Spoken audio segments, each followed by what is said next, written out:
Saludos amigos de este programa de Buena Fuente. Arribamos a esta oportunidad de comunicarnos con ustedes en un ambiente muy propicio, por cierto, para ya poner en marcha las esperadas reformas básicas a la economía y a la forma como opera la sociedad dominicana de hoy. Digo esto porque los resultados recientes del proceso comicial así lo explican. Así que me quiero referir esta semana esencialmente al hecho de que llegó el tiempo de las reformas. Y nada mejor que la condición que enfrenta el partido oficial y el propio presidente de la República como resultado de las pasadas elecciones, de las recién pasadas. De manera que de eso vamos a hablar, de reformas, la oportunidad de las mismas. Pero antes de pasar a tratar estos temas básicos, vamos a transmitirle unos mensajes.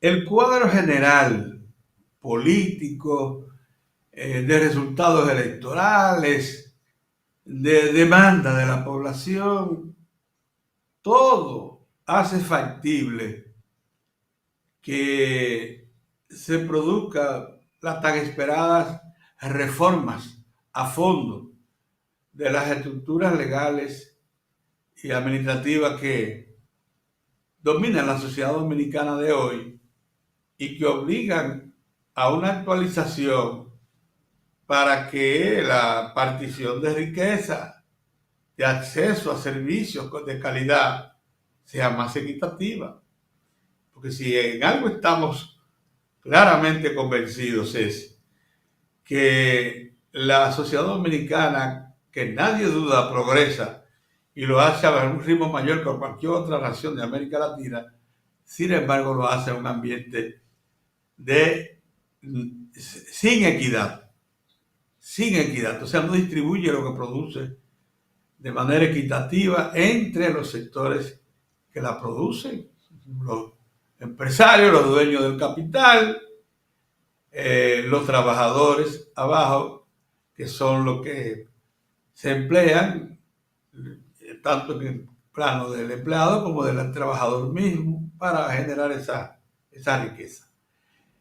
Tres condiciones hay que facilitan que desde ya se emprenda esta reforma. Número uno, el hecho de que el partido oficial ha conseguido la mayoría absoluta, tanto en el Senado como en la Cámara de Diputados, le pone en la mano el instrumento básico para cualquier reforma.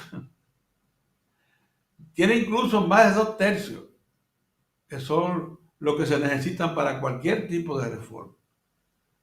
Número dos, el Partido Revolucionario Moderno no se ha distinguido nunca por pregonar que es partidario, como le hizo creer la oposición, de la defensa de los intereses de los más ricos. Al contrario, siempre ha pregonado una frase que heredó de sus promotores. Miren ahí, tiene más de la mitad, más de 2/3 del Congreso lo tiene el Partido Revolucionario Moderno por efecto de los resultados electorales, del gran apoyo popular que recibió el gobierno y el partido oficial. Entonces, oigan esto, el PRM nunca se ha vendido como un partido del capital.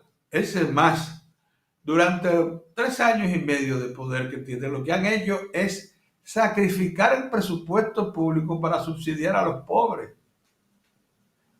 Pero pregúntese cómo ha sido posible que la mayor parte de la población dominicana que vive en barrios marginados reciba la energía eléctrica si el Estado la tuviera cobrando el precio que tiene y de manera efectiva. Ha sido una acción consciente del Estado que sabe que esos sectores le sobrevivieron a la pandemia a duras penas y muchos de ellos tuvieron todavía aquí hay actividades de la economía informal que no se han podido recuperar plenamente. Segundo lugar, el gobierno ha estado asumiendo la salsa de los combustibles. ¿Y creen ustedes que solamente beneficia a los ricos y a los que poseen automotores? Beneficia también a los sectores pobres que usan los medios de transporte para poder transportarse con combustible cuyo precio es predecible. Se benefician también del hecho de que no se encarece el transporte y la comercialización de los productos alimentarios básicos.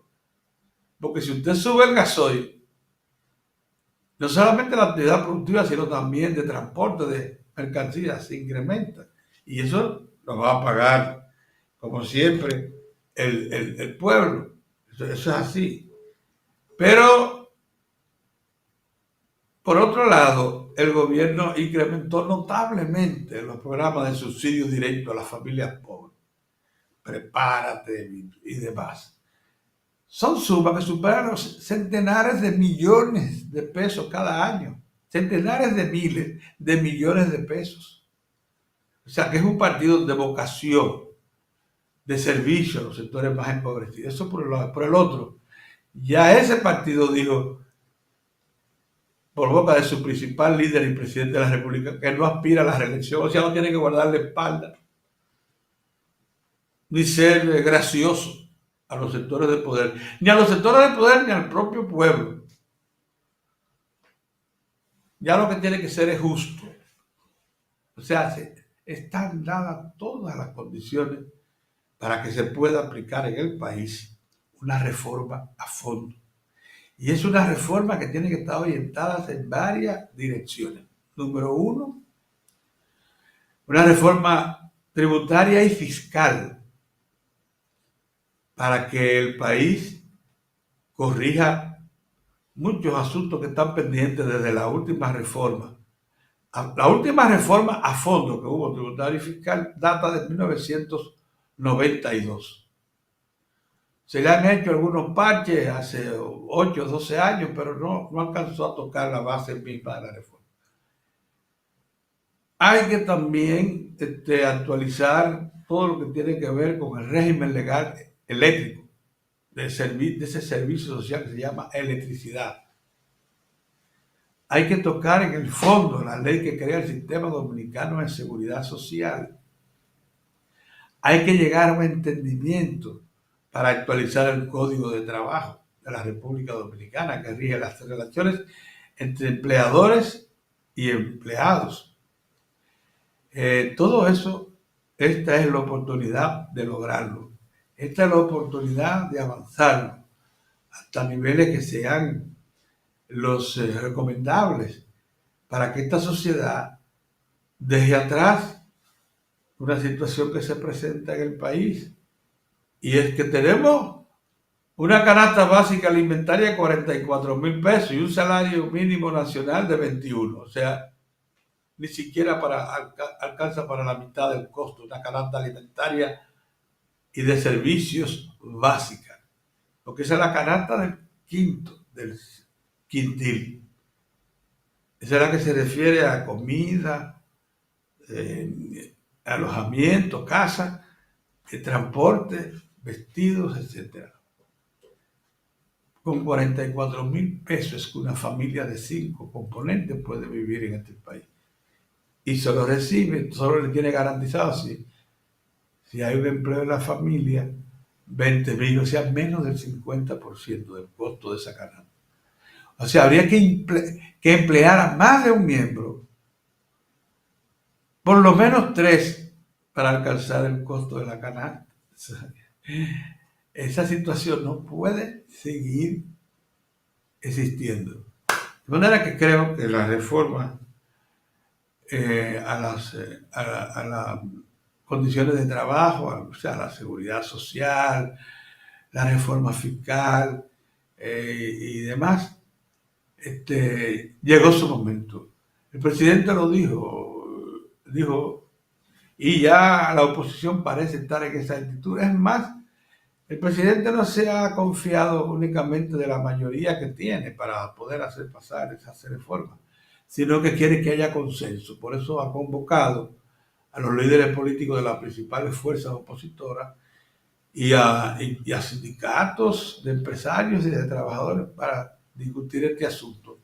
Y al propio Consejo Económico y Social, que es una entidad que legalmente establecida para reunir consenso alrededor de cada una de estas acciones públicas importantes.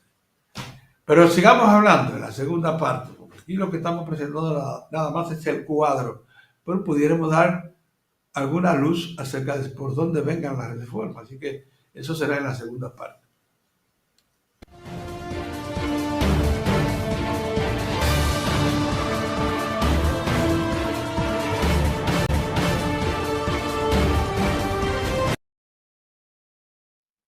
Estamos hablando de la necesidad de reformas y que ha llegado el tiempo de hacerlo, pero hay que apuntar de manera precisa hacia dónde hacer las reformas para que éstas resulten beneficiosas para todos, no solamente para un sector. Por ejemplo, el sector privado ya lanzó sus iniciativas. Quieren que le reduzca el impuesto sobre la renta del 27%, quieren que le reduzca el ITEVI del 18 o 10%, quieren que el ITEVI se le aplique a la yuca, a los plátanos, a los huevos, a la carne de pollo y,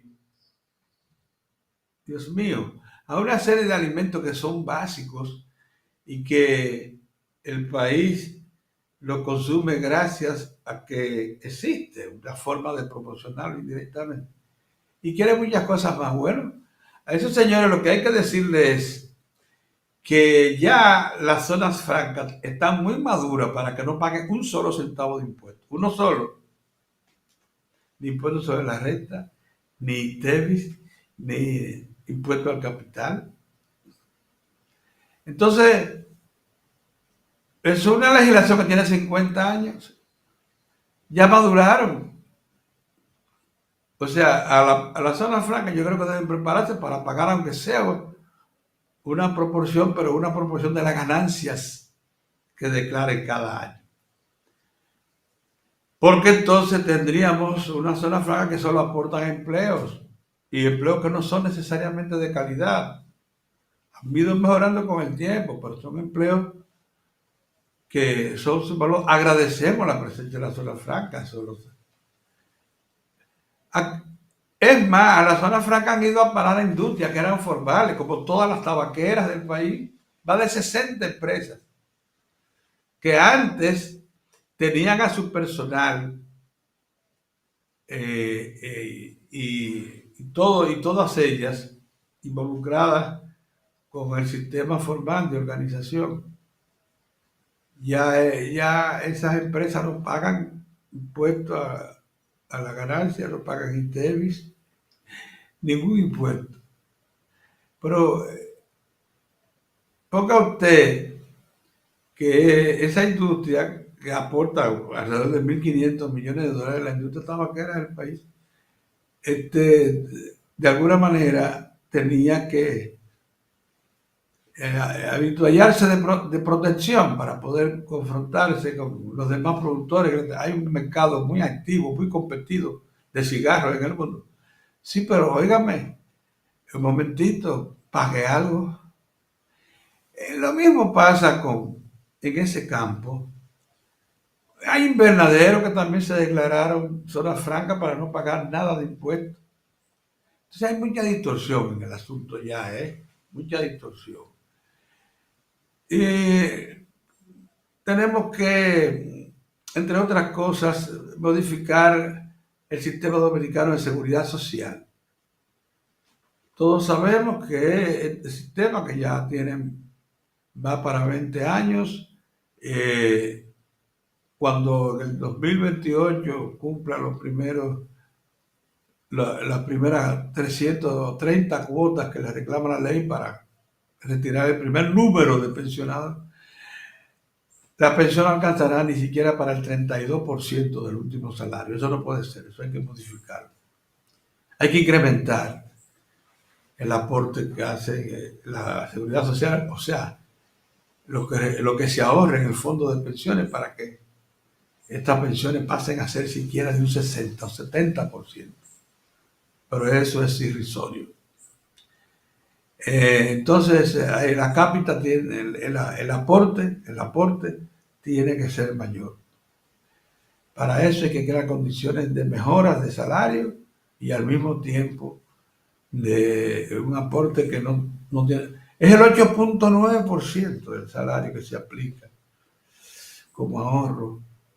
Si eso lo llevamos al 12% o al 13%, es muy probable que se incremente considerablemente el aporte del empleador, que aporta el 70% de lo que se descuenta, y el trabajador, que aporta el 30%.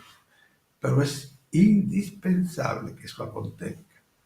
Es indispensable quitarle el voto de veto al sector empresario y a los propios trabajadores. Eso solamente debe quedar como opción al Estado.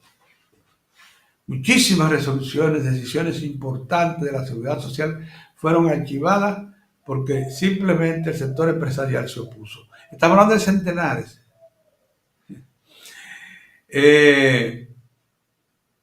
Tenemos que establecer ya el seguro contributivo subsidiado. Eso no aguanta más. Eso es de una necesidad impostergable.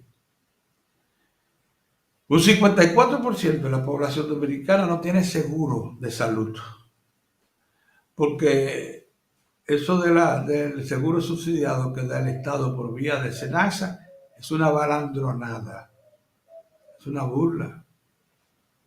Eso no es verdad, eso no protege nada. Te da únicamente el derecho a acudir a buscar servicio en un hospital público, nada más, no pase de ahí. Pero ¿cuál hospital público te puede prestar la asistencia que tú demandas? Ni siquiera la atención primaria garantizada. A veces usted va a un hospital de eso y encuentra personas que tienen días yendo para buscar una asistencia primaria, para saber lo que tiene, qué causa el dolor, y no ha podido todavía ver a su médico. Eso no es posible, eso hay que resolver. ¿Cómo se hace? Bueno, pasando a los trabajadores informales, darle la opción de que reciban el seguro contributivo, que es un seguro que les permite acceso tanto a la red hospitalaria del Estado como a las clínicas privadas. Que es un seguro que les permite ahorrar, crear su propia cuenta de ahorro de pensiones. Que es un seguro que les permite cubrirse si tiene un accidente laboral. Que es un seguro que les permite incluso que se le pague por ausencia obligada de enfermedad. Hay que pagar esos salarios los días que usted dure enfermo, ausente de su trabajo. Es un seguro que te da la garantía de dejar tu niño en una grupo, en esos servicios de asistencia que tiene el Estado, casas infantiles donde la alimentan, los bañan hasta que usted salga del trabajo. Entonces, eso no lo tiene, el subsidiado no tiene nada de eso.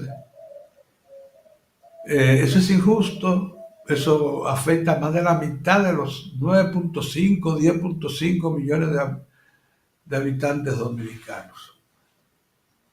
Y cuando se les dice que están todos asegurados, eso no es verdad, eso no es cierto. Eso tiene que resolverse. Por fortuna, los trabajadores y los sindicatos de empresarios, lo mismo que el Estado, llegaron al acuerdo previo de que la actualización del Código de Trabajo, que tiene más de 40 años de pronunciado legalmente, se haga en un órgano donde esas tres partes estén representadas. y no se suelte, por ejemplo, a las reuniones del Consejo Económico y Social, donde van todos los sectores. Y ahí sí es verdad que es difícil el consenso. Pero allí los empresarios sindicalizados, los obreros sindicalizados y el Ministerio de Trabajo pueden llegar a un entendimiento más fácil, pero necesario para actualizar ese código, donde hay figuras que no se pueden tocar, como el preaviso y la cesantía, hasta que se encuentre una figura que le dé al trabajador la garantía de que si pierde su empleo va a quedar protegido. Pero con esas pensiones que hay ahora, ¿no? Pero usted no puede ser despedido y salir a la calle sin un centavo, como pretenden. O pendiente de un seguro de desempleo que no existe. Ahora sí se crea esa figura con suficientes fondos y garantía. Bueno, estamos hablando de todas esas cosas tienen que discutirse ahora, no dejarse para después. Esa es la situación general. Hay muchas reformas como la del subsector eléctrico que también debe adoptarse. No es verdad que el gobierno puede cobrar la energía, el precio que tiene la clase trabajadora. La clase trabajadora no tiene recursos para pagar eso. Entonces buscamos una forma en la que el Estado siga prestando esa asistencia, ese subsidio que presta a las familias menesterosa para que puedan recibir la energía eléctrica, que tienen derecho a recibirla. Todas esas cosas están pendientes, pero hay el ambiente para discutirlas. Tenemos un partido con representación mayoritaria. Tenemos un presidente de la República que no se quiere reelegir, no tiene que guardar la espalda, ni serle gracioso a nadie.